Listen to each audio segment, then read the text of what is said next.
Students, last video में हमने plant tissue culture start किया था।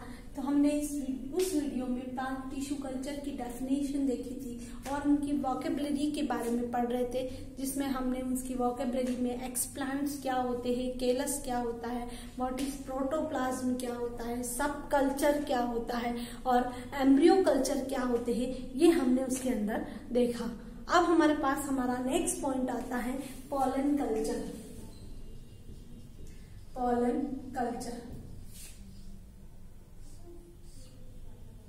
पॉलन कल्चर हमने हमारे टिश्यू कल्चर की जो डेफिनेशन दी थी उसमें हमने ये कहा था कि जब लेबोरेटरी कंडीशंस में जब आर्टिफिशियल मीडियम जो होता है उस मीडियम पर हम प्लांट का कोई पार्ट जिसको हम एक्सप्लांट कहते हैं उसको हम रखते हैं, तो उससे जो नया प्लांट तैयार होता है हम उसे क्या कहते हैं, प्लांट टिश्यू कल्चर कहते हैं। ठीक है, यही पढ़ा था। तो यहाँ पर हम जब एक्सप्लांट के फॉर्म में जब हम एक्सप्लांट ले रहे हैं तो एक्सप्लांट के फॉर्म में हम क्या लें, यहाँ पर एक्सप्लांट के फॉर्म में हम यहाँ पर पॉलन ले, प्लांट के किसी पॉलन ग्रेन्स को हम यूज करके एक्सप्लांट के फॉर्म में हम किसको यूज करें, पॉलन ग्रेन को यूज करें और हम पॉलन ग्रेन का culture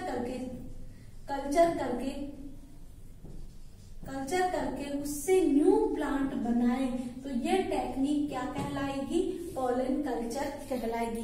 pollen culture is a technique या process where the culturing of pollen grains of any plant to make a new plant, that is called pollen culture। अब हम अगर ये बात करें कि पोलन ग्रेन्स किस तरह के होते हैं, तो हमने पहले पढ़ा है कि पोलन ग्रेन्स जो एंथर्स होते हैं, एंथर्स में कौन सा डिवाइडेशन होता है, मियोसिस होता है, जिसके कारण इसके अंदर क्या बनते हैं, पॉलन्स बनते हैं। ठीक है, पॉलन ग्रेन्स बनते हैं। तो मियोसिस से जो भी सेल्स बनती हैं उनमें नंबर ऑफ क्रोमोसोम्स जो है वो क्या हो जाते हैं, हाफ होते हैं। तो पॉलन ग्रेन में भी नंबर ऑफ क्रोमोसोम्स क्या होते हैं, n होते हैं। इसके अलावा हमने वहां भी पढ़ा है कि नंबर ऑफ क्रोमोसोम्स मियोसिस जो होता है ये उन्हीं सेल्स में या जनरेटिव सेल्स में होता है और मोस्टली कब होता है, जब गैमेट फॉर्मेशन होता है। तो पॉलन ग्रेन क्या होते हैं, मेल गैमेट होते हैं। तो मेल गैमेट में नंबर ऑफ क्रोमोसोम्स क्या होते हैं, n होते हैं, या हम इसको क्या कहते हैं, हैप्लॉइड नंबर ऑफ क्रोमोसोम्स।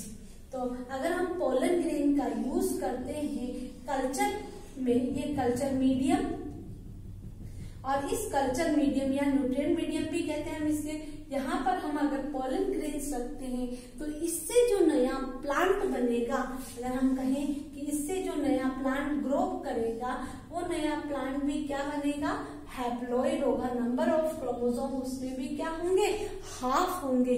तो यहाँ पर हम ये कह सकते हैं to make a haploid plant. ठीक है, हैप्लॉइड प्लांट बनाने के लिए भी हम किसका यूज करते हैं, पॉलन कल्चर का यूज करते हैं। तो पॉलन कल्चर क्या है, to developing haploid plant by culturing pollen grains of any plant. ठीक है, जब ऑन न्यूट्रिएंट मीडियम पर जब हम पॉलन ग्रेन्स को कल्चर करते हैं तो हमें किस तरह के प्लांट मिलते हैं, हैप्लॉइड प्लांट मिलते हैं। ठीक है, और इस पूरे प्रोसेस को हम क्या कहते हैं, पॉलन कल्चर। जब हम मेथड्स पढ़ेंगे तो डिटेल में है आपके पॉलन कल्चर कैसे होता है, ये डिटेल है, तो हम वहां अपन डिटेल में पढ़ेंगे। यहाँ आपको ये ध्यान रखना है, क्वेश्चन आपके इस पे आता है, which type of culture use for making a haploid plant. तो आपको यहाँ लिखना है pollen culture is used for making haploid plant। ठीक है, अब नेक्स्ट आता है हमारे पास मेरिस्टेम कल्चर।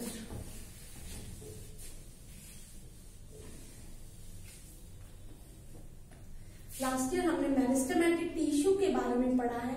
मेरिस्टेमेटिक प्लांट में मेरिस्टेम कल्चर। प्लांट में हमें पता है कि प्लांट में केवल मेरिस्टेमेटिक पार्ट जहाँ होता है वही डिवाइडेशन पावर रखता है, वही ग्रोथ करता है। बाकी सारे टिश्यूज क्या होते हैं, परमानेंट टिश्यू होते हैं। ठीक है, ये परमानेंट टिश्यू नहीं होते, इनसे नया बनता रहता है। ठीक है, तो 3 तरह के टिश्यू हमने मेरिस्टेमेटिक टिश्यू पढ़े थे। उसमें हमने पढ़ा था एपिकल मेरिस्टेम, इंटरकैलरी मेरिस्टेम और लेटरल मेरिस्टेम। 3 तरह के मेरिस्टेम। मोस्टली जो मेरिस्टेम कल्चर, तो एक सिंपल सा, जैसे हमने पोलन कल्चर के एक्सप्लांट के फॉर्म में जब पोलन ग्रेन को न्यूट्रिएंट मीडियम पर कल्चर किया जाता है और उससे न्यू प्लांट तैयार किया जाता है, हम क्या कह रहे थे, उसको पोलन कल्चर कह रहे थे। वैसे ही मेरिस्टेम कल्चर में मोस्टली जो यूज किया जाता है वो शूट अपाइसेस यूज में ली जाती है। ठीक है, जो स्टेम है उसके ऊपर का पोर्शन मोस्टली यूज लिया जाता है। इसके अलावा एक और चीज है यहाँ पर कि ये जो मेरिस्टेमेटिक पार्ट होता है क्या नया बनता रहता है। नया बनता है तो क्या होता है कि उनमें जो बाहर से जो माइक्रो ऑर्गेनिजम्स होते हैं, फंजाई वगैरह या वायरस वगैरह, उनका अटैक नहीं होता है। तो जब हमें इस तरह के वायरस फ्री प्लांट बनाने हो तो हम किसका यूज करते हैं, मेरिस्टेम कल्चर का। मेरिस्टेम कि हमने कौन सा पार्ट ले लिया, जब विदाउट वायरस का पार्ट किया तो नया प्लांट भी बनेगा, वो भी क्या बनेगा, वायरस फ्री बनेगा, है ना। तो हम मोस्टली मेरिस्टेम कल्चर किसके लिए करते हैं, वायरस फ्री प्लांट बनाने के लिए हम मेरिस्टेम कल्चर करते हैं। ठीक है, मोस्टली शूट अपाइसिस का उसमें यूज करते हैं। शूट अपाइसिस, शूट के ऊपर का पार्ट जो होता है उसको हम इसमें यूज करते हैं। ठीक है, इसको मेरिस्टेम कल्चर को हम shoot apex, shoot tip culture भी कहते हैं। क्यों, क्योंकि इसको शूट के ऊपर का, शूट का मतलब स्टेम के ऊपर का पार्ट हम यूज में लेते हैं। शूट टिप कल्चर क्या कहेंगे हम उसको, शूट टिप कल्चर। ठीक है, तो meristem culture when used meristem for explant. ठीक है, एक्सप्लांट के फॉर्म में हम किसका यूज कर रहे हैं, मेरिस्टेम का यूज कर रहे हैं। न्यूट्रिएंट मीडियम पर हम क्या डाल रहे हैं, मेरिस्टेम डाल रहे हैं। मोस्टली कौन सा, शूट टिप उस पर डालते हैं और उससे नया प्लांट बनाते हैं, हम उसे कहते हैं meristem culture. Mostly virus free plant बनाने के लिए हम वायरस फ्री प्लांट, है ना, making virus free plant. Virus, जैसे हम यहाँ हैप्लॉइड प्लांट बनाने के लिए हम पोलन कल्चर का यूज करते हैं, वैसे वायरस फ्री प्लांट बनाने के लिए हम किसका यूज करते हैं, मेरिस्टेम कल्चर का यूज करते हैं। तो ये हमारा मेरिस्टेमेटिक कल्चर या मेरिस्टेम कल्चर हुआ। अब हमारे पास नेक्स्ट आता है टोटिपोटेंसी। टोटिपोटेंसी का मीन्स होता है कि हर एक सेल में, प्लांट की कोई भी सेल है, टोटिपोटेंसी का मीन्स है सेल में ये कैपेबिलिटीज होती हैं कि हर एक सेल में, प्लांट की कोई भी सेल, एनी प्लांट सेल, ठीक है, capability to make a new plant by culture. ठीक है, कोई भी प्लांट सेल में ये कैपेबिलिटी होती है कि उनको कल्चर करे, संवर्धन कल्चर करे तो वो नया प्लांट तैयार कर ले। ऐसी कैपेबिलिटी जो है वो कहलाती है टोटिपोटेंसी। बहुत बार 1 वर्ड क्वेश्चंस में ये आया हुआ है आपके कि what is totipotency. By culturing of any plant cell to make it capable of developing new plant is called totipotency. कि किसी भी प्लांट सेल में ये कैपेबिलिटी है कि उनको कल्चर करने पर वो न्यू प्लांट बनाए, हम उसको कहेंगे टोटिपोटेंसी। ठीक है, ये टोटिपोटेंसी शॉर्ट नोट में आपको बार पूछा जाता है, 3 बार बोर्ड एग्जाम्स में इसको लिया गया है। नेक्स्ट आता है nutrient medium. Nutrient medium nutrient medium देखो, अभी मैं कितनी बार इस डायग्राम को बना चुकी हूँ और मैंने यहाँ पर इस तरह से डॉट डॉट डॉट डॉट करके भरा है ना। इस डॉट डॉट का मतलब क्या है, ये है न्यूट्रिएंट मीडियम। न्यूट्रिएंट मीडियम क्या करता है, इसमें वो सभी मीडियम में वो सभी मटेरियल्स होता है जो प्लांट ग्रोथ के लिए जरूरी होता है, नेसेसरी होता है। प्लांट ग्रोथ के लिए नेसेसरी, जैसे इसको कितना ग्लूकोज चाहिए, कितना प्रोटीन चाहिए, कितना कार्बोहाइड्रेट चाहिए, कितनी इसमें फैट चाहिए, कौन से हार्मोन्स चाहिए, प्लांट हार्मोन्स जैसे जिब्रेलिन, ऑक्सिन, उनके ग्रोथ के लिए नेसेसरी होते हैं। तो यहाँ पर भी हम इस न्यूट्रिएंट मीडियम में वो सारी चीजें होती है जो प्लांट ग्रोथ के लिए नेसेसरी होती है। तो कल्चर करने के लिए जो मीडियम यूज किया जाता है, जो मटेरियल रिक्वायरमेंट होती है, वो सारा मटेरियल इस मीडियम के अंदर होता है। उन सब को कहते हैं न्यूट्रिएंट, उन सबको मिलाकर कहा जाता है न्यूट्रिएंट मीडियम या culture medium. Medium in which plant tissue and sales our culture. ठीक है, अगर मैं ये एक एक्सप्लांट है, इसको हमने इसमें रखा तो ऐसा न्यूट्रिएंट जिसमें ये ग्रो करता है, ये एक्सप्लांट ग्रो करता है, या इसको हम कल्चर करके नया प्लांट तैयार करते हैं, इसको हम क्या कहते हैं, कल्चर मीडियम या न्यूट्रिएंट मीडियम। न्यूट्रिएंट मीडियम वो होता है जहां हम हमारे एक्सप्लांट को कल्चर करके नया प्लांट तैयार करते हैं, वो कहलाता है न्यूट्रिएंट मीडियम। अब न्यूट्रिएंट मीडियम को जब रखा जाता है तो उससे पहले इसको क्या किया जाता है, इसको माइक्रो ऑर्गेनिज्म से फ्री किया जाता है, यानी उनको एसेप्टिक कंडीशंस दी जाती है। एसेप्टिक, ताकि एसेप्टिक कंडीशंस का मतलब है ताकि दूसरे micro organism like bacteria, like virus, mycoplasma, इस तरह के जो है वो उन पर ग्रो नहीं करे। ठीक है, क्योंकि मीडियम पर हम देखते ना कि हमने थोड़ा सा कुछ पार्ट रखा, उस पर बैक्टीरिया आ जाते हैं, थोड़ी देर में उसको सड़ाने लग जाते हैं, या फंगस आ जाती है, तो ये ग्रो नहीं करे। इसके लिए हमें क्या करना पड़ेगा, इसको 15 पाउंड पर स्क्वायर 15 पाउंड पर स्क्वायर इंच का इसका प्रेशर और 121 डिग्री टेम्परेचर पर ऑटोक्लेव करना चाहिए। ऑटोक्लेव क्या होता है, हम ये एक और, जैसे हम घर में कुकर देखते हैं, उसी तरह का एक यंत्र हो, एक apparatus होता है जिसको हम ऑटोक्लेव करते हैं। उसमें प्रेशर और टेम्परेचर मेंटेन होता है। तो 121 डिग्री टेम्परेचर में ऑटोक्लेव, इतने डिग्री, इतना पाउंड प्रेशर देके हम उसको ऑटोक्लेव करते हैं, तो वो क्या होता है, जर्म फ्री हो जाता है या माइक्रो ऑर्गेनिज्म फ्री हो जाता है। तो इस तरह हम कल्चर मीडियम को फ्री कर सकते हैं। इसके अलावा जो चीजें